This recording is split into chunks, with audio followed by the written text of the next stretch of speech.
Ancaman baru virus Nipah mulai dirasakan warga negara di Asia Selatan dan Asia Tenggara, seperti negara India dan Thailand yang kini mulai memperketat pintu masuk bandara. Virus Nipah adalah infeksi zoonosis langka dengan tingkat kematian hingga 78%. Penularan dapat terjadi dari hewan ke manusia maupun antara manusia. Yang lebih membahayakan saat ini belum ada vaksin dan obat spesifik yang diumumkan oleh Badan Kesehatan Dunia atau WHO. Berdasarkan pemantauan global dan laporan WHO hingga 23 Januari, tercatat 2 kasus konfirmasi dan 3 suspek virus di Nipah, West Bengal, India. Di Indonesia, Kementerian Kesehatan memberikan peringatan kepada seluruh masyarakat agar memberikan laporan ketika baru pulang dari negara India dan Thailand untuk meningkatkan kewaspadaan global, menyusul laporan kasus di India dan Thailand. Dan pemirsa, kita akan membahasnya bersama dengan Diki Budiman selaku pengamat kesehatan global Griffith University Australia. Halo, selamat siang. Assalamualaikum, Kang Diki, apa kabar? Waalaikumsalam, Lintang. Alhamdulillah, sehat. Alhamdulillah sehat. Baik, terima kasih sebelumnya sudah bergabung bersama kami, Pak Diki. Langsung saja, ini Indonesia dan juga mungkin dunia, sebagian besar negara-negara di Asia ini sedang dihebohkan kembali dengan virus Nipah. Boleh dijelaskan secara singkat mungkin Pak Diki, ini sebenarnya virus Nipah ini tuh apa dan seberapa bahayanya virus ini, Pak? Ya, sebetulnya Nipah virus ini adalah virus RNA ya. Kalau bicara RNA berarti hampir sama dengan COVID-19 yang cenderung dia juga cepat atau mudah bermutasi. Ini genus hantavirus namanya atau keluarga namanya, dia punya keluarga Paramyxoviridae. Nah, virus Nipah ini relatif sudah cukup lama ditemukan di tahun 1998 atau 99. Itu sudah cukup lama dan itu ditemukannya di Asia Tenggara, di Malaysia. Dan virus ini sekali lagi bukan menyebar sendiri, misalnya seperti halnya kan orang pakai masker tadi ya misalnya. Jadi dia penularannya tidak melalui udara ya, tapi dari namanya reservoir atau perantara. Hewan perantara ini adalah kelelawar ya. Kelelawar buah. Jadi bukan kelelawar yang menggigit manusia, bukan, tapi kelelawar buah ini dia kenapa akhirnya bisa menginfeksi manusia. Jadi si virus Nipah ini ada di kelelawar buah ini, namanya Pteropus, namanya kelelawar buah atau flying frog. Nah, kenapa bisa menginfeksi manusia? Nah, kelelawar buah yang terinfeksi ini dia kan makan, namanya juga kelelawar buah, makannya buah. Nah, buah-buah di hutan itu. Nah, kalau di India, di Bangladesh itu banyak palm gitu ya, atau semacam palm lah gitu, untuk kayak untuk di jus kan itu palm itu. Nah, itu mereka juga pada beberapa pohon buah lain dia menghirup atau mengambil makanannya. Nah, dia mengeluarkan juga kotoran, apa itu kencingnya, kotoran air liurnya dan lain sebagainya. Ketika manusia atau petani ini memanen buah-buahan, itu mereka umumnya kebiasaan ambil makan langsung, tidak dicuci tangan lagi kan, tidak dicuci buahnya, langsung makan. Atau tanpa di India kita tahu ya, banyak memang masalah hygiene-nya menjadi isu atau sanitasinya. Nah, kemudian dia juga tidak cuci tangan dulu. Nah, inilah yang akhirnya banyak kasus tertular ya. Jadi penularannya seperti itu. Dan kontak artinya dia kontak dengan sekresi atau kotoran air liur, urin ya, kotoran dari si kelelawar ini. Kemudian juga mengkontaminasi buah atau sirup kelapa sawitnya, date palm gitu ya. Dan ada mekanisme penularan lain, yaitu dia juga mungkin kontak dengan kelelawar buahnya ketika dia naik pohon begitu ya. Nah, atau ada lagi kalau di negara katakanlah Thailand nih sekarang, Thailand kenapa dia khawatir? Jadi bicara kelelawar buah ini di Asia Tenggara termasuk di Indonesia ada ya. Jadi resikonya ada, termasuk mau itu Filipina, Thailand, Indonesia ada. Nah, karena pembawanya ada. Nah, di Thailand itu ada banyak peternakan babi. Nah, babi ini umumnya ya peternakannya ya namanya negara berkembang ya itu banyak yang juga dekat dengan hutan atau banyak di atasnya itu bergelantungan lah si kelelawar buah itu. Nah, ketorannya jatuh ke tanah, ke makanan dari si babi itu. Nah, si babinya juga sakit. Nah, manusianya kontaklah dengan babi itu. Itulah yang terjadi maksudnya ke risiko yang bisa terjadi di Asia Tenggara selain di India dan Bangladesh tadi. Baik, Pak Diki. Nah, data terkini atau terbaru ada 5 orang terinfeksi virus Nipah nih Pak di India. Dan ratusan lainnya ini dikarantina. Apakah ini juga menjadi warning buat negara-negara di Asia, khususnya mungkin Asia Tenggara dan Asia Selatan, akan penyebaran virus ini, Pak Diki? Ya, ini kalau warning ya, tapi tidak seserius waktu COVID-19 ya. Karena ingat, ini adalah penyakit yang perlu kontak erat dekat. Ya. Tadi saya tambahkan, yang sering menjadi pemicu sebetulnya seperti di India adalah penularan di fasilitas kesehatan, rumah sakit. Karena kan kalau sama dengan di Indonesia, orang sakit demam dengan kejang misalnya, kan umumnya kita nggak langsung mencari tahu, apalagi di daerah, mencari tahu apa penyebabnya. Nah, inilah yang akhirnya karena tidak ada perlindungan dari tenaga kesehatan, dia akhirnya kontak dengan cairan tubuh dari si pasien. Nah, kontak erat inilah terutama pada perawatan pasien atau mungkin dengan keluarganya, ini yang akhirnya menularkan. Ini sebetulnya yang harus menjadi perhatian, kewaspadaan di negara Asia Tenggara termasuk di Indonesia. Karena apa? Ya, situasinya kan sama. Hutannya ada, kelelawarnya ada, perilaku manusia yang juga ke hutan mengambil buah hutan atau perilaku misalnya makan buah mentah di hutan itu kan terjadi. Kemudian juga sistem kesehatan kita juga masih relatif lemah dalam deteksi terhadap potensi penyakit-penyakit yang timbul. Nah, inilah yang akhirnya bisa meningkatkan risiko. Tapi kalau ini dikatakan menjadi satu wabah baru atau apalagi pandemi itu kecil risikonya. Oke, baik. Kita akan bicara soal fatalitas begitu ya, Pak Diki. Apakah ini juga luar biasa bahayanya dibandingkan virus-virus lain? Mungkin yang tadi sempat disinggung oleh Pak Diki yaitu adalah virus COVID-19. Tapi nanti kita akan bahas usai jeda ya, Pak. Dan pemirsa juga jangan kemana-mana, kita akan kembali sesaat lagi tetap di Halo Indonesia.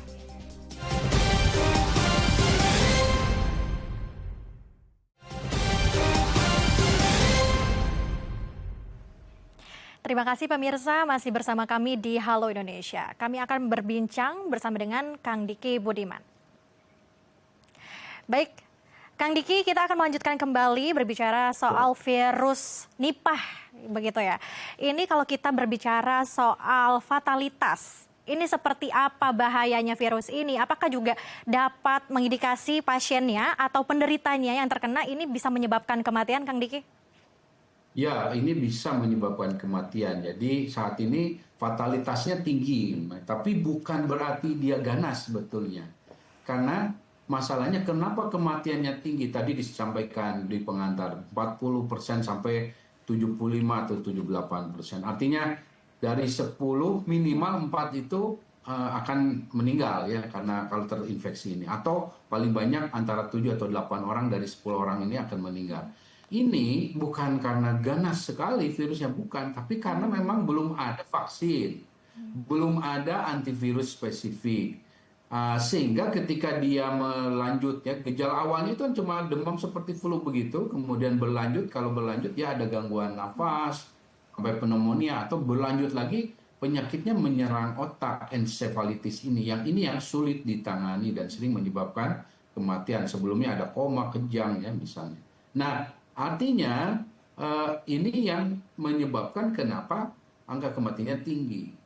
Nah, dari yang sisanya yang bisa selamat karena maksudnya dari 10 itu mungkin yang 6 misalnya tidak mengalami kematian, itu ternyata juga mengalami gangguan neurologis atau gangguan seperti persarapan jangka panjang. atau ada kekambuhan ensefalitisnya ya, kejang di otaknya. Nah, ini kan akhirnya menurunkan kualitas kesehatan. Nah, ini yang sebetulnya mengapa lebih baik kita memahami ya bahwa ini adalah satu pesan alarm ya dari situasi di India atau Bangladesh, bahwa Indonesia harus merespon serius ya, karena Indonesia tidak bebas risiko. Indonesia itu memiliki meskipun belum pernah ya melaporkan kasus manusia terinfeksi Nipah secara resmi, tapi Indonesia punya tiga risikonya, yaitu pertama, kelelawar pteropusnya tersebar luas di hutan-hutan Indonesia. Kedua, kontak manusia Indonesia dengan satwa ini tinggi gitu. Kemudian ketiga, terjadi kan deforestasi dan perubahan lahan ya yang hijau ini dan masif itu dengan pertambangan dan segala macam. Nah, ini yang akhirnya akan meningkatkan risiko terkait adanya wabah. Bukan hanya sebetulnya wabah Nipah ini saja, tapi juga virus lain yang bisa muncul ya, akan timbul. Seperti halnya juga misalnya yang terjadi di katakanlah di awal COVID maupun di Nipah itu sendiri. Baik Kang Diki, tadi Kang Diki sempat jelaskan bahwa ini juga dapat berpotensi penyebab kematian begitu ya bila tidak ditangani secara serius begitu. Lalu melihat dari India dan juga Bangladesh mungkin yang sudah banyak sekali korban sebanyak 100 karantina dan juga belum ada vaksin sampai dengan saat ini sejak wabah di tahun 1999. Dari Anda sendiri, kacamata Anda, memang seberapa lamanya membuat vaksin atau mengapa vaksin dan obat ini belum ada ditemukan sampai dengan saat ini untuk penyebaran virus Nipahnya, Kang Diki? Pertama sekali, umumnya penyakit seperti ini kan terjadinya di negara berkembang, negara miskin. Ya. Tidak terjadi di negara Eropa atau Amerika atau Australia. Itulah yang menyebabkan kenapa riset vaksinnya lambat. Sama seperti waktu Mpox. Ya. Atau Mpox itu asal muasalnya di Afrika sana. Nah, ini sama. Nah, karena ini negara miskin, negara berkembang, ya mereka di negara maju merasa tidak terganggu, ya uangnya nggak dia alokasikan untuk riset vaksin Nipah atau itu. Nah, seperti halnya ketika kejadian Mpox akhirnya mengglobal, menjadi epidemi global, nah akhirnya negara maju berlomba-lomba lah melakukan riset Mpox baru mereka. Nah, ini terjadi ketidakadilan prioritas, ya, dan itu ya akhirnya mau tidak mau kita terima dengan dengan legowo, karena kita nggak punya uang untuk melakukan riset itu.